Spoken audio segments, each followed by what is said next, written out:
So we were discussing the problems of software and how to support and maintain it over a long period of time. Because if we're going to move into a business that is about the Internet of Things and about supporting those data streams, we're going to have to be able to support the devices, their form factors and capabilities for many years. We don't replace a car every 3 years. We don't replace a fridge every year.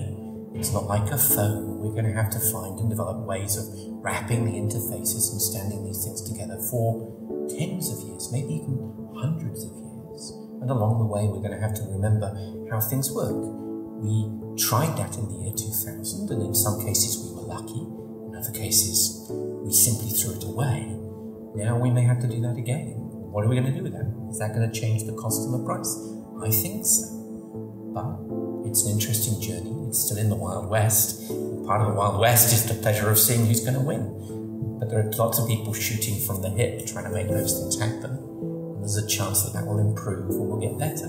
Or we'll all go bankrupt. And that'll be okay too. But it is an exciting space because we've got so many innovative technologies to actually build on now. The form factors enabling people to come out of ideas from home hobbyists, garage entrepreneurs, all the way through to large-scale line of business. So IoT is a lot about innovation, people taking ideas and you have to prove those ideas very quickly, rather than taking years to try an idea and find it's a bad idea and they failed and wasted lots of money. You can actually try out ideas now and you can actually have them proved out in days or weeks. So you can now go to the fail quick model. But the key going forward is very much about how do we maintain this once we've built these things. There are systems already out there alongside London Underground and National Rail in the UK that have been there for 40 years. We've got to be able to interface and we've got to augment those systems. The new systems we build, we have to very much think about the same mechanisms. Yeah, some things are easier to replace than others. You can't change the innards of a car. You can't change the innards of a nuclear power station. So we've very much got to think about some of the problems that we've already had in the past and when we apply them in these new world IoT type technologies. But there's also the security angle. Who's going to own the data? Where's that going to go? Is it a revenue stream? And if it's a revenue stream, who's being paid for it? Do I want the person who owns the meter to be making money out of my data? Maybe it should be a sponsorship deal. If you want me to pay my bill, you're going to give me a discount for being able to get at my data. And with that, who do I want you to share it with? This becomes a whole rich data model that people aren't prepared for, and there are going to be implications. There are certainly going to be court cases about it, and there are going to be negotiations over what happens with takeover of companies and when the data is shared. And there's also going to be the problem of some guy wrote some personal cryptography to do it because that made it more secure. He dropped dead. No one remembers how it works. What are we going to do then? Because actually the data actually is, some people refer to it as the new gold. I like to think of it as the new oil. The data coming from the sensors is raw. It has to be refined, like oil into petrol and diesel. The data coming from sensors has to be refined. But actually, even a simple example which we use is a washing machine. It's got lots of data in it already. You can think about basic users. The person that owns the washing machine can actually benefit from the data interacting with it. The manufacturer, because they can predict when it's going to break before it breaks, and they can do things to actually prevent it actually breaking. But actually, there's lots of other people who benefit from that data. Insurance companies would love to know because they can maybe reduce the price of your home insurance if they know you've got a highly reliable washing machine that won't flood the kitchen floor. By the way, you can also use fraud. So that if it does flood the kitchen floor, the washing machine can actually prove it really did flood the kitchen floor. Energy and utilities companies would love to have an impact on when the washing machine comes on and goes off. Washing powder companies would like to do something like Amazon Dash, where they automatically replenish you with washing powder before you run out, so you don't have to worry about it.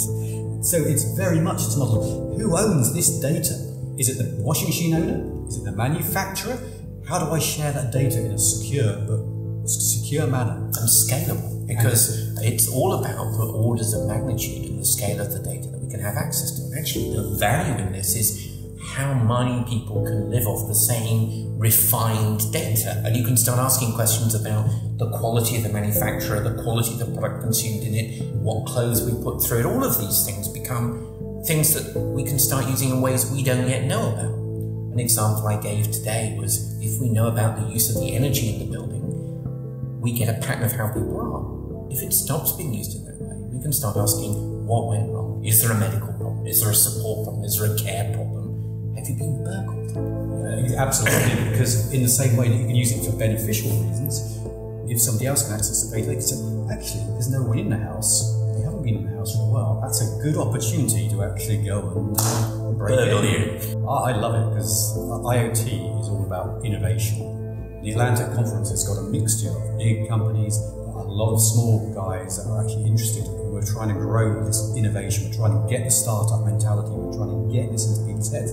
And actually, the really nice thing is IoT is about the big boys and the small guys actually working together. And I think the coming together of that mixture of big companies, small companies, people in between, garage entrepreneurs, and encourage that ethos on the west side of Ireland is a fantastic idea. I think the real value is also the variety of people. So we're not looking at just people who come from traditional IoT or software development backgrounds. We've got people who are coming from the biopharmaceutical industries who've got particular problems, and they're beginning to show techniques that we weren't aware of to people, and that fostering a conversation of cross skills, particularly when we're doing the data analysis for IoT, learning and sharing those techniques, and also the ability to go, oh yeah, you should meet, they're in the games industry, they do this, or you should see, means that there's a whole bunch of exchanges that have real value. So if an IoT device thing or whatever is to succeed, it's really key that you have people that can undo the design, get in the head of the end user. So it's all sorts of people have to come together for successful projects. One of the things that ATLANTEC has done is encourage that cross-fertilization. That's fantastically valuable. Wherever it's done in the world, that shows value. So that's the value in the gathering. I take it the two of you are going on the whiskey trails. I think there may be an opportunity.